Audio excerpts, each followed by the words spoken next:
ఖండించింది। పహల్గావ్ దాడికి ప్రతిగా భారత సైన్యం చూపించినటువంటి తెగువను ప్రశంసించింది।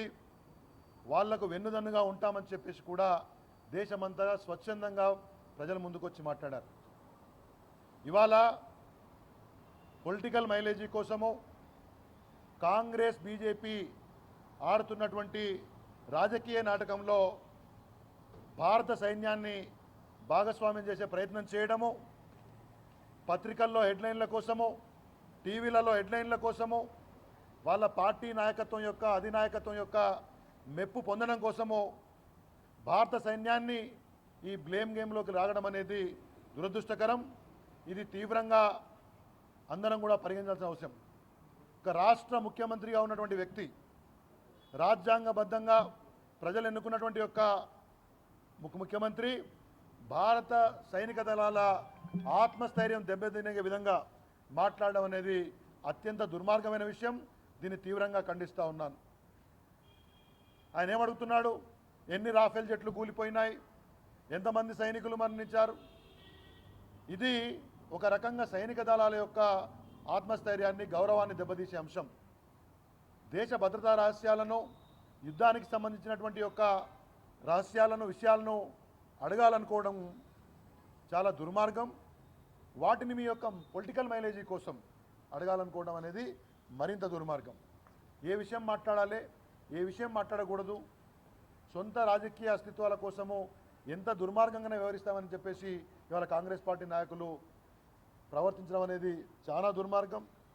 ఈ నకిలీ దేశభక్తులతోటి జాగ్రత్తగా ఉండాలని చెప్పేసి ప్రజలను కోరుతూ ఉన్నాను।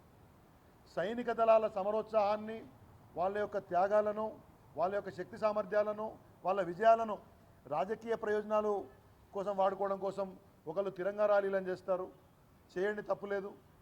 ఒకళ్ళేమో జై హింద్ అని చెప్పి మళ్ళీ అదే సైనిక దళాలని విమర్శించే ప్రయత్నం చేస్తారు। ఇదే కాంగ్రెస్ పార్టీ 10-15 రోజుల ముందు ఇదే ముఖ్యమంత్రి ఇక్కడ ర్యాలీ చేశాడు సైనిక దళాలకు మద్దతుగా।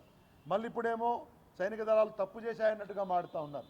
రేవంత్ రెడ్డి గారు మీరెవరు?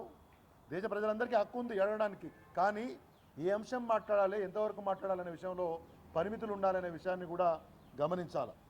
ఇవాళ రాహుల్ గాంధీ గారు ప్రధానమంత్రి అయి ఉంటే పాక్ ఆక్రమిత కాశ్మీర్ మనకు వెనక్కి వచ్చేది, మనం గెలిచే వాళ్ళము అని సైనిక దళాల యొక్క శక్తి సామర్థ్యాలని శంకించే విధంగా, కించపరిచే విధంగా మాడుతూ ఉన్నారు। ఇది పెద్ద జోక్। కాశ్మీర్లో కుంపటి పెట్టింది ఎవరు? కాశ్మీర్ సమస్యకు కారణం ఎవరు? రాహుల్ గాంధీ గారి యొక్క మెప్పు పొందాలంటే మీకు చాలా మార్గాలు ఉన్నాయి। మీరు ఢిల్లీకి పోతే 30 సార్లు పోయినా 3 గంటలు గేటు బయట ఉన్నా కానీ రాహుల్ గాంధీ గారు మీకు అపాయింట్మెంట్ ఇవ్వట్లేదు, అది వేరు సంగతి। కానీ ఈ రకంగా పొగిడి లేని అంశాన్ని తీసుకొచ్చి దానిలో సైనిక దళాలను వాడుకొని మీ పార్టీ నాయకుల మెప్పు పొందాలనుకోవడము ముఖ్యమంత్రి గారికి, రేవంత్ రెడ్డి గారికి సరికాదు। మీకు ఒక బాధ్యతాయుతమైనటువంటి పదవిని ప్రజలు ఇచ్చారు, దాన్ని దుర్వినియోగం చేయొద్దు। ఇవాళ బీజేపీ, కాంగ్రెస్ రెండూ కూడా దొందేలాగా డబుల్ స్టాండర్డ్స్తో వ్యవహరిస్తూ ఉన్నాయి। ప్రజలు జవాబుదారీకి ఉండకుండా సైనికుల త్యాగాలు పోయినాయి। Army, air force, naval forces, paramilitary forces, internal forces అందరి యొక్క త్యాగాలు పోయినాయి, కానీ అది కాదు వీళ్ళకి ముఖ్యం। అసలు విషయం ఎక్కడికో పోయింది। రాహుల్ గాంధీ ప్రధానమంత్రి కావాలన్నా, మోడీ గొప్పగా పనిచేసిండా, ఇదా మనకు కావాల్సింది? ఇవాళ దేశం ఇటువంటి పరిస్థితిని ఎదుర్కొన్నప్పుడు సైనిక దళాల యొక్క సామర్థ్యాన్ని మనం, వాళ్ళ యొక్క త్యాగాలను గుర్తు చేసుకుంటూ, వాళ్ళు చేసినటువంటి పనిని మెచ్చుకుంటూ, దేశం ఒక్కటిగా ఉన్న సందర్భంలో కాంగ్రెస్, బీజేపీ దుర్మార్గమైనటువంటి రాజకీయాలు చేయడం, ఆ రాజకీయాల్లో సైనిక దళాలను వాడటం అనేది, వారి పేరును గుంచడం అనేది సరైన పద్ధతి కాదు అనే విషయాన్ని కూడా వాళ్లకు నేను గుర్తు చేస్తూ, దేశ భద్రత, సైనిక దళాల అంశం చాలా సున్నిత అంశం, మాట్లాడేటప్పుడు బాధ్యతగా ఉండాలి। ఇటువంటి స్టేట్మెంట్స్ అయితే ముఖ్యమంత్రి గారు ఇస్తున్నారో, ఇలా కాంగ్రెస్ పార్టీ ఎటువంటి నాయకులను తయారు చేసి దేశం మీదకి వెళ్తుందో, ఎటువంటి బాధ్యతారహితంగా ఉంటుందో మరి వాళ్ళ ప్రజలు గమనించాలని కోరుతూ, ఇటువంటి యొక్క వ్యాఖ్యలు భవిష్యత్తులో పునరావృతం కాకుండా కాంగ్రెస్ నాయకత్వం చూసుకోవాలి। ఈ తరహా విధానాన్ని బీఆర్ఎస్ పార్టీ తీవ్రంగా ఖండిస్తుందని కూడా మీ ద్వారా తెలియజేస్తా ఉన్నాను। ఏమండి, అదే చెప్తున్నా కదా నేను। ఇప్పుడు కాంగ్రెస్ పార్టీ ఎవరిని అడుగుతుందో నాకు కూడా అర్థం కాలేదు బేసికల్లీ।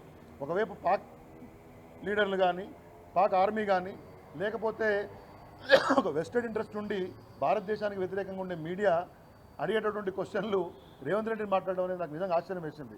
ఎన్ని రాఫెల్ జెట్లు, ఇది ఏం మాట అంటే భారత వాయు సైన్యం యొక్క లేకపోతే ఆర్మీ యొక్క శక్తి సామర్థ్యాలు మీరు శంకిస్తున్నారా? అది కాంగ్రెస్ పార్టీ సమాధానం చెప్పాలి.